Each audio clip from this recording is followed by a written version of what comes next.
Hello दोस्तों, स्वागत है आप सभी का आपके अपने चैनल गुरुमंत्र इंस्टीट्यूट में। आज की इस वीडियो में हम बात करने वाले हैं कि मैथमेटिक्स आपको हार्ड क्यों लगता है, यानी कि मैथ क्यों होता है हार्ड।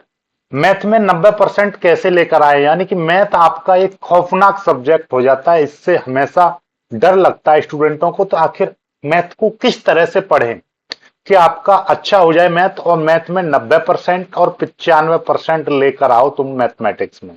मैं तो ये कह रहा हूं कि फुल में से फुल आप किस तरह से लेकर आओगे मैथ में, उसकी कुछ स्ट्रेटेजी आप समझो। मैथ आप पढ़ते हो अच्छी बात है, लेकिन आज मैं कुछ तरीके आपको बता रहा हूं, उस तरीके से आप पढ़ोगे तो निश्चित रूप से आपका इंप्रूवमेंट होगा और आप अच्छा स्कोर करोगे। यानी अब जितना स्कोर करोगे उससे डेफिनेटली डबल स्कोर आपका हो जाएगा। ठीक है, देखिए आप नॉर्मली हम क्या करते हैं, हम जैसे कि कोई भी एक यानी कि एक्सरसाइज, कोई भी चैप्टर है, यानी कि एक्सरसाइज 1.1 पढ़ रहा हूं, या बीएससी के हो तो आप मान लीजिए कोई भी एक चैप्टर या कोई भी एक यूनिट आप पढ़ रहे हो पहली, ठीक है, तो उसको आप नॉर्मली क्या करते हो, चैप्टर उठाया एक्सरसाइज करने लगे, या कभी कभी पहले उदाहरण देखे फिर एक्सरसाइज करने लगे, ऐसे ही करते हो। लेकिन आप पहले, सबसे पहले देखिए, दो तीन चीजें आपको उससे भी पहले आपको करनी है। सबसे पहले क्या करना है आपको, नो योर सिलेबस। सबसे पहले तो आपको अपना सिलेबस पता होना चाहिए। तभी आप मान लीजिए आपके सिलेबस में कुछ और है और तैयारी आप किसी और की कर रहे हो, ठीक है, तो वो बेकार है। आपको पहले अपना सिलेबस आपको पता होना चाहिए, और साथ में ये भी पता होना चाहिए मार्क्स डिस्ट्रीब्यूशन, यानी कि कौन सा चैप्टर कितने नंबर का आ रहा है। ये आपको पता रहेगा तो इससे आपका क्या होगा कि ये चीज पता चल जाएगी कि आपको किस सब्जेक्ट को कितना समय देना है। मान लीजिए एक चैप्टर है, जैसे कि पहला चैप्टर है वो तो है आपका 4 नंबर का, दूसरा चैप्टर है वो आपका 10 नंबर का है। अब पहले चैप्टर को भी आप मान लीजिए 10 घंटे पढ़ाई कर रहे हो, दूसरे चैप्टर की भी 10 घंटे कर रहे हो, नहीं, ऐसा नहीं भाई। जो चैप्टर ज्यादा नंबर का है उसको आपको ज्यादा समय देना पड़ेगा, बात समझ रहे हो, उस पर विशेष तौर पर ध्यान देना पड़ेगा। जो मान लीजिए 1-2 नंबर का चैप्टर है उसको कम ध्यान दो, क्योंकि 1-2 नंबर के में से और एक 10 नंबर का चैप्टर है, उन दोनों को आप बराबर वरीयता नहीं देनी है, अलग अलग देनी है। ठीक है, तो इसलिए आपको सिलेबस पता होना चाहिए, कौन कौन सी चीजें आपके सिलेबस में नहीं है तो उनको बिल्कुल नहीं पढ़ना है।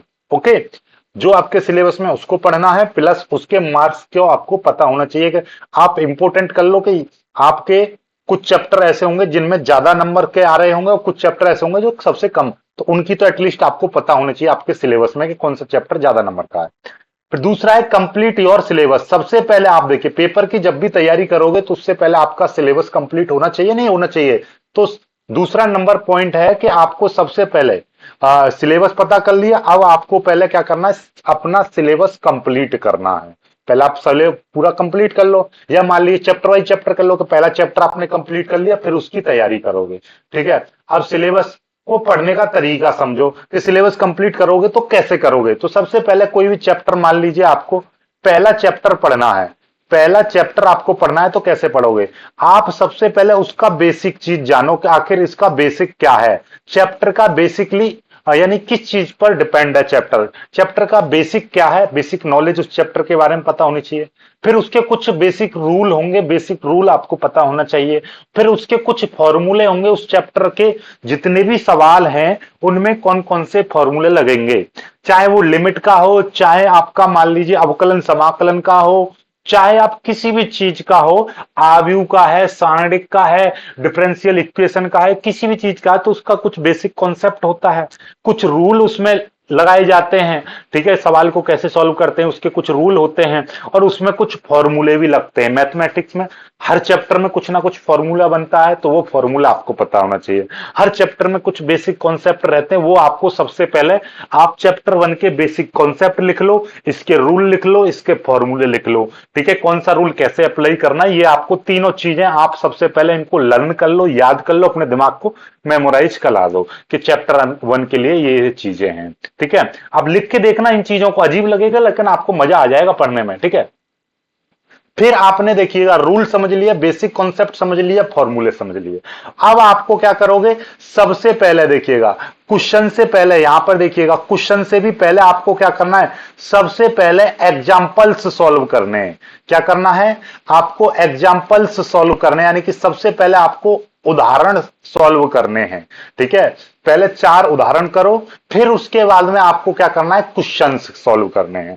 क्वेश्चंस कैसे सॉल्व करोगे आप, पहले उदाहरण देख देख के सॉल्व करो। ठीक है, टीचर्स की वीडियो देखो, उनसे सॉल्व करो, यानी कि पहले स्टडी करो, फिर एग्जांपल्स को सॉल्व करो, फिर आप क्वेश्चंस को सॉल्व करोगे। क्वेश्चंस को सॉल्व करने का तरीका, सबसे पहले इजी क्वेश्चन सॉल्व करो, फिर उसके बाद में नॉर्मल क्वेश्चंस को सॉल्व करो, फिर हार्ड क्वेश्चंस पर। ठीक है, जो क्वेश्चन देखिए, सबसे पहले इजी इजी क्वेश्चन लो। ठीक है, शुरुआत में स्मॉल स्मॉल टारगेट में सॉल्व करो, स्मॉल स्मॉल टारगेट बनाओ अपने लिए कि भैया आज आपको मात्र 5 सवाल सॉल्व करने हैं इजी इजी, फिर अगले दिन आपको 10 सवाल सॉल्व करने हैं इजी इजी, फिर आपको क्या करना, अगले दिन 5 सवाल सॉल्व करने हैं नॉर्मल नॉर्मल, फिर अगले दिन आपको 10 सवाल सॉल्व करने हैं, फिर हार्ड 5 करने हैं, फिर अगले दिन 10 हार्ड करने हैं। इस तरीके से आपको, या मान लीजिए एक दिन को 2 भागों में डिवाइड कर लो, कि पहले हाफ में यानी कि शुरुआत में आप 5 सवाल करो, फिर 10 करो, फिर 15 करो, फिर 20 करो। इस तरीके से आपको एक स्मॉल टारगेट देना अपने दिमाग को, ताकि आपको दिमाग को ये लगे कि हाँ मैथ बहुत इजी सब्जेक्ट है, इससे इजी कुछ है नहीं। ठीक है, अब आपने मान लीजिए पूरी एक्सरसाइज पढ़ ली, अब एक एक्सरसाइज आपने खत्म कर ली, फिर उसके बाद में आपको क्या करना है, एक्सरसाइज के बाद में आप देखो प्रीवियस ईयर, यानी पिछले 3 सालों के पेपर देखो कि उनमें प्रीवियस ईयर में, पिछले 3 सालों में इस चैप्टर से कौन कौन से क्वेश्चन आए हैं। हर चैप्टर वाइज चैप्टर करना है आपको। पहले देख लो कि भैया चैप्टर 1 आप पढ़ रहे हो, चैप्टर 1 पढ़ रहे हो, तो चैप्टर 1 से पिछले 3 साल में कौन कौन से क्वेश्चन आए हैं, उन क्वेश्चनों को आप क्या कर लो, स्टार बना दो। जैसे कि पहला क्वेश्चन आया, दूसरा आया या तीसरा, ये क्वेश्चन आए हैं, आप इन पर स्टार बना दो या इन पर लिख दो, ये फलानी फलानी साल में आए, इनको विशेष तौर पर ध्यान दो। अब आपका ये पता चल गया, प्रीवियस ईयर के क्वेश्चन सॉल्व हो गए। नेक्स्ट आपका है कि इन क्वेश्चनों के आधार पर आप देखो कि पहले साल 2000, मान लीजिए 2020 में ये क्वेश्चन आया, 2021 में ऐसा आया, 2022 में ऐसा आया, फिर उनमें देखो क्या क्या चेंज होके आ रहे हैं क्वेश्चन। ठीक है, एक जैसे क्वेश्चन आ रहे हैं या कुछ चेंज हो रहा है। फिर आप अपने दिमाग को देखो कि बाकी के एक्सरसाइज में जो बचे हुए क्वेश्चन हैं, उनमें से कौन कौन से, इनके आधार पर कौन कौन से क्वेश्चन इंपोर्टेंट बैठेंगे। वो तो टीचर बता देगा, या आप अपने आप भी छांट सकते हो कि इसमें से कि पिछले सालों में ये 5 क्वेश्चन आए हैं, इन्हीं के आधार पर ये अब की बार आ सकते हैं। इतना आप अपने आप सोच सकते हो, समझ सकते हो। बात समझ में आ गई कि इतने क्वेश्चन ये पहले आए हैं, हम इनके आधार पर ये क्वेश्चन अब की बार आ सकते हैं। तो इंपोर्टेंट क्वेश्चन आपने देख लिए।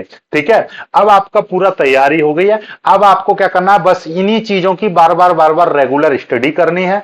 स्टडी करने के साथ साथ आपको इनका क्या करना है, समय समय पर टेस्ट देते रहना है कि भैया आज मेरे को क्या करना है, ये 10 क्वेश्चन, 10 रैंडम रैंडम क्वेश्चन लो, random random different different question लो 10, और उन क्वेश्चनों को सॉल्व करो, 10 क्वेश्चनों को सॉल्व करो। ठीक है, हर चैप्टर के 10-10 क्वेश्चन रैंडमली उठाओ, उन क्वेश्चनों को सॉल्व करो।